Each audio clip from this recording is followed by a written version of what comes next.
el papel del profesor como que ha venido a tener un menor protagonismo. Yo creo que no, el profesor siempre seguirá siendo la persona inspiradora de esos estudiantes, porque si no hay nadie que inspire a esas nuevas generaciones en términos de academia, en términos de investigación de ciencia, esa inspiración no se le puede dejar a Google o a esas bases de datos, ¿sí? Wikipedia, etc.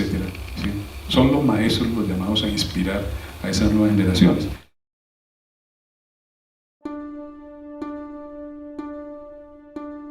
Toda mi formación humana y de muchos aspectos me la dio la Universidad de Tolima. Enseñar no es transferir conocimiento, como decía Paulo Freire, es crear la posibilidad de producirlo, pero producirlo con los principios éticos. Para mí lo estético es ético, porque la belleza, los parámetros de la belleza tienen unas leyes, porque lo estético no es lo bonito. Aprendí que el maestro tiene que ser honesto. Entre más sepa, más humilde tiene que ser y más comprensivo con sus estudiantes. Que es una pregunta que el maestro ordinario no se hace nunca, ¿no? ¿Cómo quedó eso organizado en la cabeza del estudiante, ¿no? La flora del macizo colombiano es de una trascendental importancia dentro del bloque de la flora colombiana, que abarca unas 50.000 especies a la vanguardia del planeta. Yo nunca decidí ser músico, yo nací ahí. La primera condición que debe existir es que el profesor tiene que estar plenamente convencido en que el ejercicio profesional es un beneficio necesariamente en favor de la humanidad.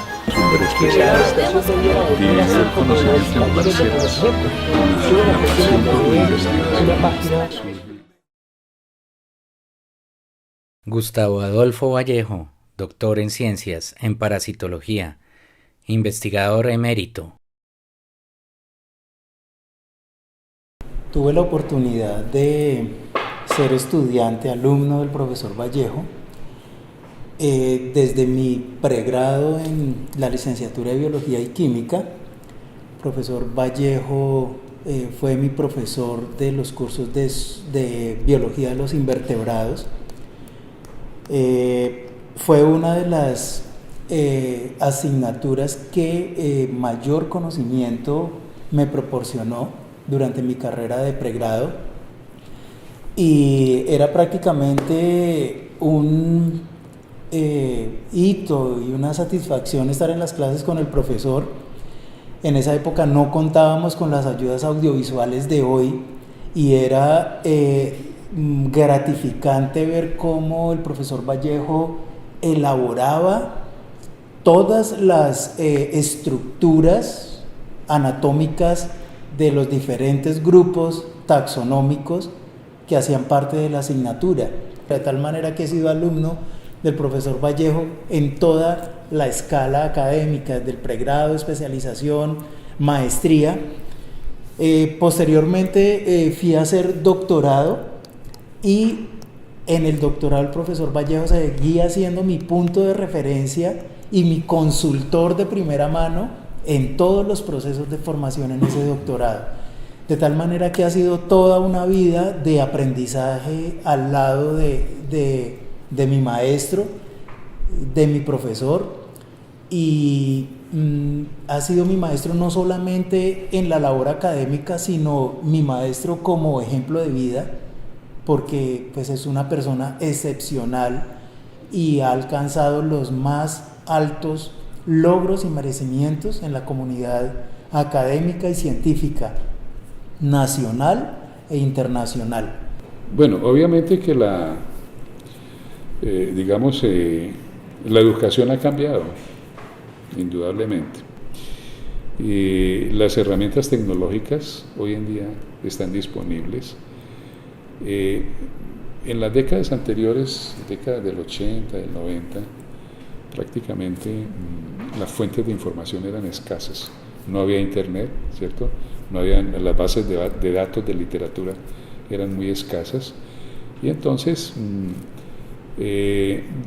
digamos que aunque habían bibliotecas las fuentes del conocimiento reposaban mucho en el mismo profesor, ¿cierto? Uno acudía al profesor porque ese profesor era considerado como una fuente de saber, de conocimiento. Además, si era una persona estudiosa, pues sabía mucho, ¿sí?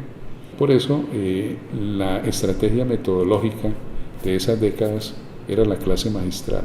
Claro, habían talleres, habían actividades grupales, pero la clase magistral tenía una importancia, digamos que destacada, porque era el profesor el que establecía como los contenidos del curso, de la clase, en fin, los límites de esos contenidos, dictaba sus clases magistrales. Ya hoy en día lo que impera es la pedagogía activa, la pedagogía participativa. Es decir, es el estudiante el que tiene un protagonismo más importante que el mismo profesor. No podemos desconocer que el profesor es quien debe motivar, quien debe inspirar al estudiante, quien debe definir el alcance de ese conocimiento, los contenidos, etcétera, ¿cierto? Pero el papel del profesor es más motivador, más inspirador. Y el estudiante debe aprender a manejar los recursos actuales, ¿cierto?, que hay en la actualidad, porque la información está por todas partes, ¿cierto? Que pues es una PCR, al usar una PCR sobre una reacción repetitiva del gen B1, como es el gen B1, entonces obtienen una amplificación de incluso una muestra con 10 organismos, o sea, con 10 parásitos, en una muestra que tenía también 1000 leucocitos humanos, una muestra con ADN representando 1000 leucocitos humanos. El aporte científico a nivel nacional tiene que ver con la explicación de los fenómenos epidemiológicos en torno a la enfermedad de Chagas. La enfermedad de Chagas es causada por el Trypanosoma cruzi, un parásito que se encuentra en el insecto conocido como chinche y se transmite por picadura del insecto mezclada con sus heces o en alimentos que contamine o en transfusiones, en parto o en donación de órganos. Entonces, el profesor Vallejo ha aportado en la dinámica de los vectores transmisores de la enfermedad.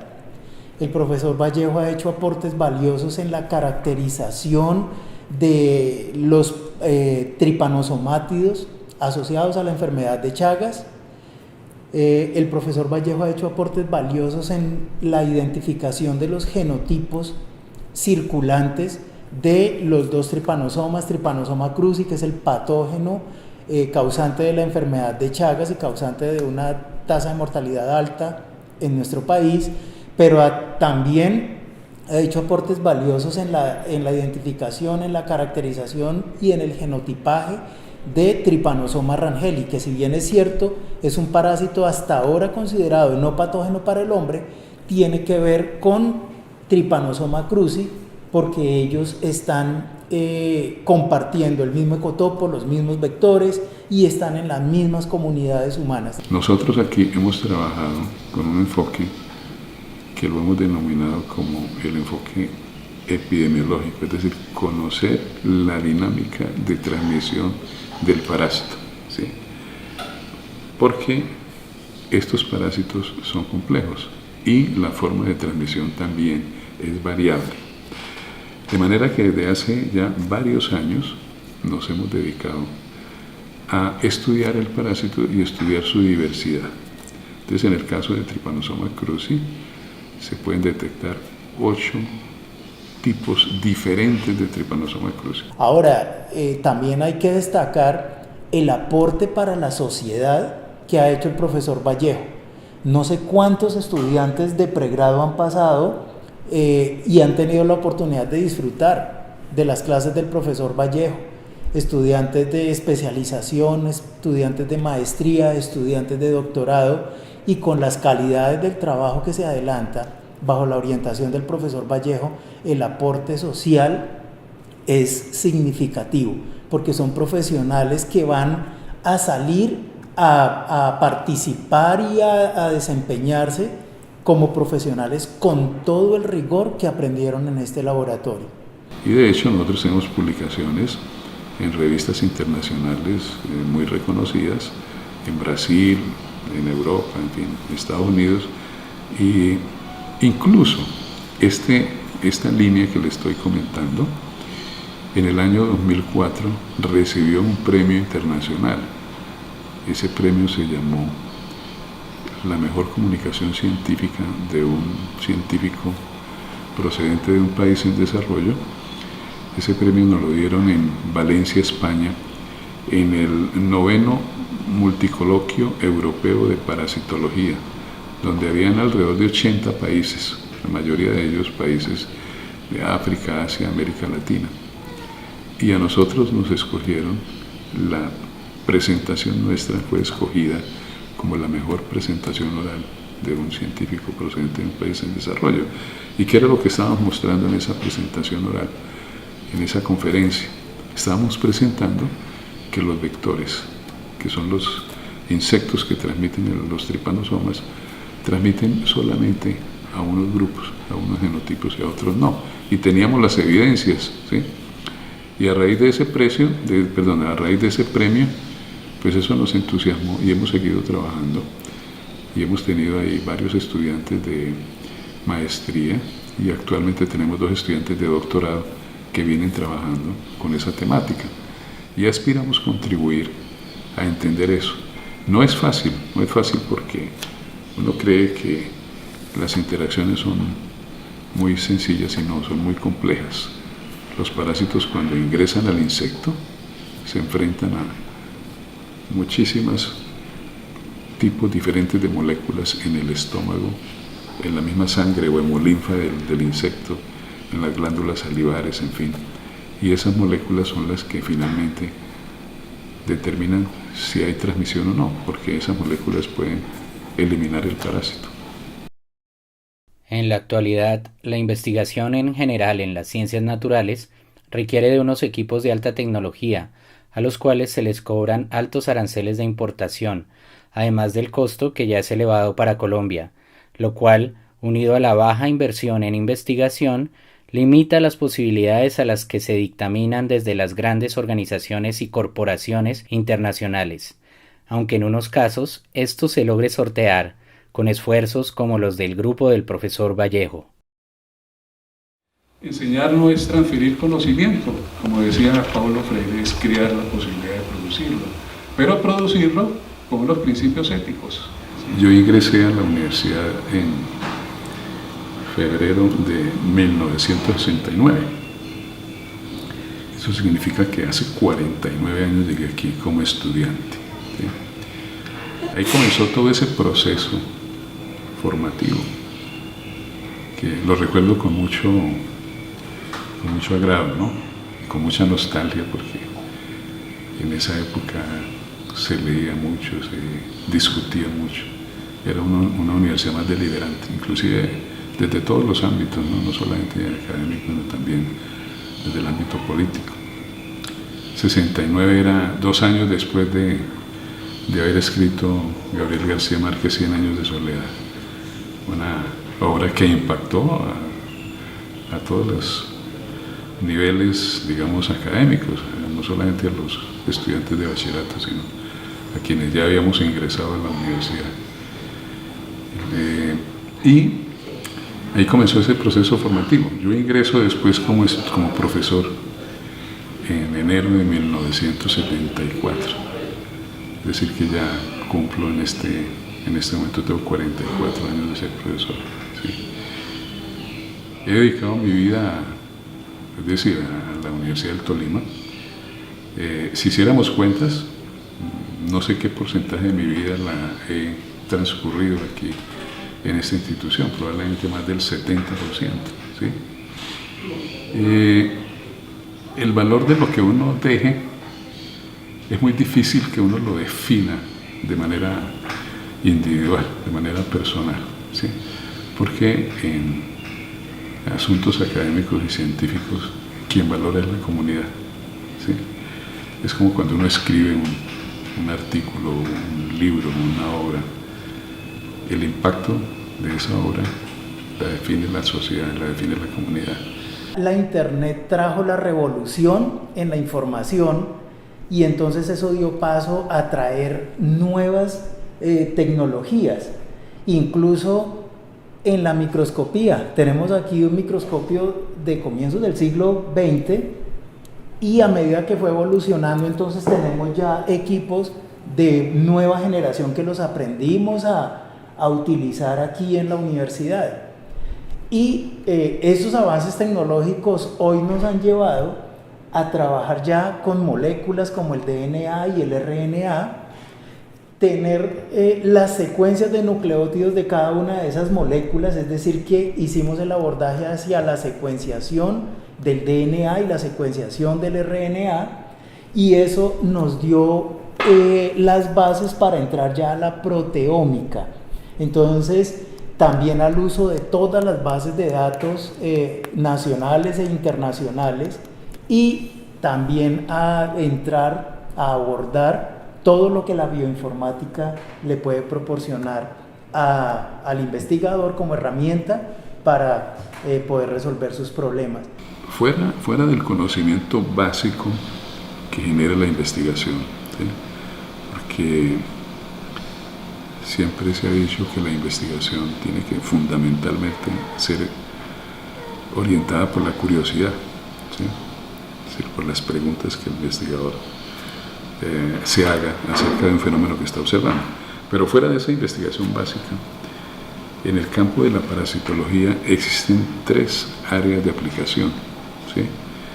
Que son el desarrollo de técnicas de diagnóstico, ¿sí? Métodos para averiguar si una persona está infectada o no, ¿cierto? El desarrollo de drogas para el tratamiento, ¿sí? Y el desarrollo de moléculas que tengan capacidad de ser utilizadas como vacunas, ¿sí? Esos tres campos son los 3 campos de aplicación de la parasitología. Nosotros no estamos trabajando en esos 3 campos.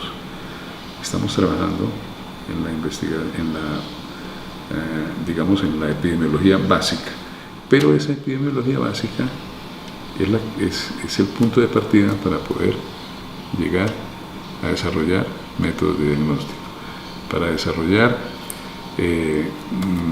métodos de tratamiento y para desarrollar vacunas. Existen 7 problemas globales y que estos problemas son para todo el mundo, no son para los países desarrollados o los países en vías de desarrollo.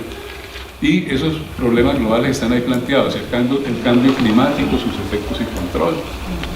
El año pasado trajimos a un conferencista, a un capitán de navío, es oceanógrafo especial, el mejor oceanógrafo del país es considerado, y él mostró en la conferencia que dentro de unos 30 o 40 años muchas de las ciudades de la costa norte van a tener serios problemas de inundación por el deshielo de los polos y por el cambio climático, etc. Entonces, eso del cambio climático es una realidad. Sí, efectivamente, la ciencia es decir, la ciencia y la comunidad científica es la llamada a tratar de resolver los problemas que ha surgido la actividad antrópica. Entonces, esa actividad del hombre ha generado varios problemas. El cambio climático es consecuencia de la actividad humana, aunque muchos traten de decir que no es cierto, ¿sí? Resulta que el hombre utiliza combustibles de origen fósil como son la gasolina y el carbón, ¿cierto? Y la combustión de estos materiales genera gases de efecto invernadero, ¿sí? Y como eso no se está haciendo solamente en unos pocos lugares, sino en todo el planeta, ¿sí? Todas las 24 horas del día generando gases de combustión de estos combustibles fósiles. Eso va llegando a la atmósfera y eso es lo que hace que se presente una modificación en los patrones, digamos, de lluvia, ¿cierto? En los patrones climáticos, en los cambios de clima. De hecho, Ibagué se volvió una ciudad, digamos, muy caliente, 100 años atrás, en el siglo pasado, digamos, Ibagué era una ciudad más fría, y eso se puede evidenciar por las fotografías que hay en los archivos, en los museos. Todo el mundo usaba ruana y sombrero. Hoy en día no, hoy en día la gente anda más bien como si fuera una ciudad bastante tropical, bastante cálida, es decir, con la ropa propia para este clima. Digamos, problemas a solucionar es sustituir esos combustibles de origen fósil por otras fuentes de energía, ¿sí? Es decir, sustituir esas fuentes de energía que podrían ser la misma luz solar a través de paneles solares, puede ser también la energía eólica, la energía del viento, ¿cierto? Y entonces, con ese tipo de energías es posible que entonces se pueda resolver el problema del uso de los combustibles fósiles. Pero adicionalmente es necesario eliminar esa capa de gases de efecto invernadero, y la única manera es hacer reforestación. ¿Por qué? Porque se sabe que los vegetales, el vegetal crece como consecuencia de un proceso de fotosíntesis. ¿Y la fotosíntesis qué es? La fotosíntesis es coger el gas carbónico, que es un gas de efecto invernadero, hacerlo reaccionar con agua, y con eso se producen la celulosa y todos los materiales de los que están construidos los vegetales. Entonces, la eliminación de esos gases de efecto invernadero se puede lograr a largo plazo mediante reforestación. El hombre del siglo XX es un súper especialista. Dividió el conocimiento en parcelas, ¿sí? Y cada profesional se dedica a trabajar una parcelita del conocimiento, pero es completamente ignorante del resto de los saberes. Y cuando hay ese aislamiento de la posibilidad de enfrentar los problemas desde una perspectiva interdisciplinaria, esa posibilidad es cada vez menor. Para mí ha sido un privilegio estar en la universidad, y todo lo que he podido hacer, todo lo que he aprendido, ¿sí?, lo he recibido de unos maestros que he tenido y que también tuve el privilegio de estar con ellos en determinados momentos de mi formación.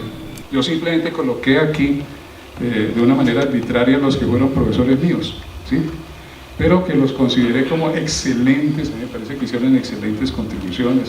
Gonzalo Palomino, el doctor Echeverri, José Ignacio Camacho, que era un músico que en ese tiempo teníamos una formación un poco más integral. Nosotros veíamos escultura, dibujo, veíamos, es decir, nos tomábamos clases de música, en fin. El maestro Velandia, Héctor Vargas, Alberto Frade, Andrés Rocha, Miguel Ospinales, y ahí solamente coloqué algunos, la historia de la universidad. De pronto rescatará una enorme cantidad de gente que ha contribuido. La universidad ha hecho enormes esfuerzos por crear una comunidad científica y por crear una comunidad académica importante. Ha mandado a estudiar mucha gente. A partir del decreto 80 comenzó a mandar gente. Yo fui uno de los beneficiarios del decreto 80 porque a mí me mandaron a hacer una maestría a la Universidad de los Andes y posteriormente a hacer un doctorado a Brasil.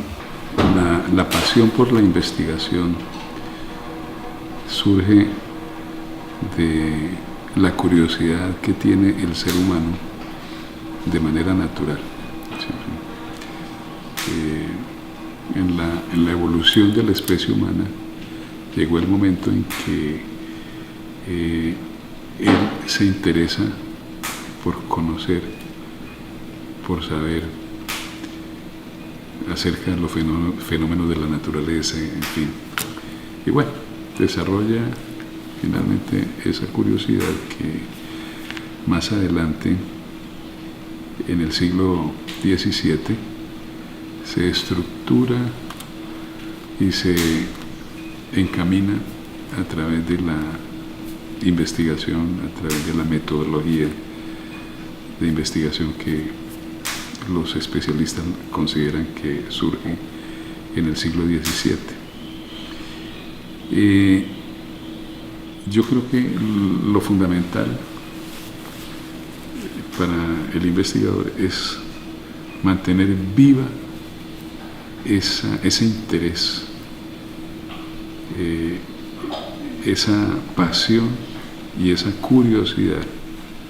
Eso es lo que me deja a mí la universidad y me deja ese deseo de seguir participando, de seguir contribuyendo a esta transferencia, a este proceso de transferencia de conocimientos y de generación de nuevos conocimientos con nuevos estudiantes, con nuevas generaciones. Por eso me siento tan feliz en la universidad. Y yo a mis estudiantes de vez en cuando les digo, es que a mí me gusta esto y por eso quiero estar aquí con estudiantes todos los días.